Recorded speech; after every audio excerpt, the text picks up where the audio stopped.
Assalamualaikum warahmatullahi wabarakatuh. Dosen pengampu pada mata kuliah pengembangan materi PPKN yaitu Ibu Maha Lestasa Buju Basop Pipana MPD. Perkenalkan, kami dari kelompok 14 yang beranggotakan 2 orang, saya sendiri Putri Handayani dan teman saya Maya Sharma. Baiklah, pada video kali ini kami akan menjelaskan sedikit materi tentang model-model pembelajaran PPKN yang cocok untuk anak SD atau MI. Pada model-model pembelajaran PPKN yang cocok untuk anak SD, mengapa anak SD perlu model-model pembelajaran? Dalam pengembangan model pembelajaran PPKN yang cocok untuk anak SD, penting bagi pendidikan dan pengajar yang untuk memahami karakteristik perkembangan anak-anak SD, memperhatikan minat dan preferensi mereka, dan menciptakan lingkungan belajar yang menarik dan inklusif bagi mereka. Yang selanjutnya yaitu model-model yang terdapat pada pembelajaran PPKN yang cocok untuk SD, yaitu ada 5. Yang pertama ada pembelajaran berbasis cerita, yang kedua ada pembelajaran berbasis permainan, yang ketiga ada pembelajaran berbasis proyek, yang keempat ada pembelajaran berbasis diskusi, dan yang terakhir pembelajaran berbasis media dan teknologi. Yang pertama yaitu pembelajaran yang berbasis cerita.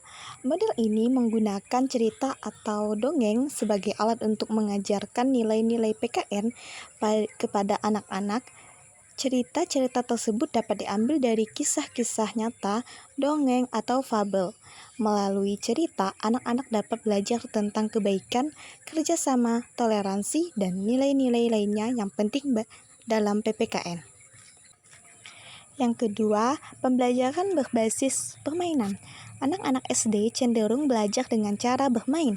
Oleh karena itu, menggunakan permainan sebagai model pembelajaran PPKN dapat sangat efektif.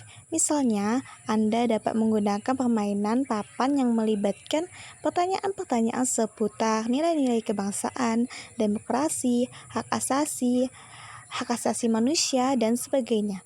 Dengan cara ini, anak-anak dapat belajar sambil bermain dan lebih aktif terlibat dalam pembelajaran.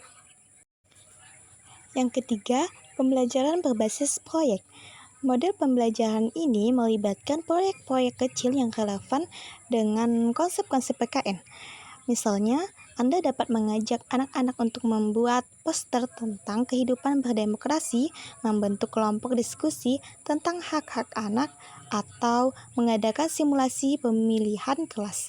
Proyek-proyek ini dapat membantu anak untuk lebih memahami dan mengaplikasikan nilai-nilai PKN dalam kehidupan sehari-hari. Yang keempat, pembelajaran berbasis diskusi. Model ini melibatkan diskusi antara guru dan siswa atau antar siswa. Guru dapat mengajukan pertanyaan-pertanyaan terbuka tentang konsep-konsep PPKN dan memberikan kesempatan kepada anak-anak untuk berdiskusi dan berbagi pendapat mereka. Diskusi ini akan membantu anak-anak untuk berpikir kritis, menghargai pandangan orang lain, dan memahami perspektif yang berbeda-beda dalam konteks kehidupan bermasyarakat. Yang terakhir yaitu yang kelima, pembelajaran berbasis media. Anak-anak SD umumnya tertarik dengan media dan teknologi. Anda dapat menggunakan video pendek, animasi, atau aplikasi interaktif untuk mengajarkan nilai-nilai PPKN kepada mereka. Media ini dapat menarik minat anak-anak dan membantu mereka memahami konsep-konsep PPKN dengan cara menyenangkan dan menarik. Baiklah, selanjutnya penting juga untuk memperhatikan bahwa model-model pembelajaran tersebut harus disesuaikan dengan tingkat perkembangan dan pemahaman anak-anak SD. Selain itu, penting juga untuk melibatkan interaksi sosial dan kegiatan praktis agar anak-anak dapat mengaplikasikan nilai-nilai PPKN dalam kehidupan sehari-hari mereka. Baiklah, sekian dari kami, kurang dan lebihnya mohon maaf. Wabillahi taufiq wal hidayah. Assalamualaikum warahmatullahi wabarakatuh.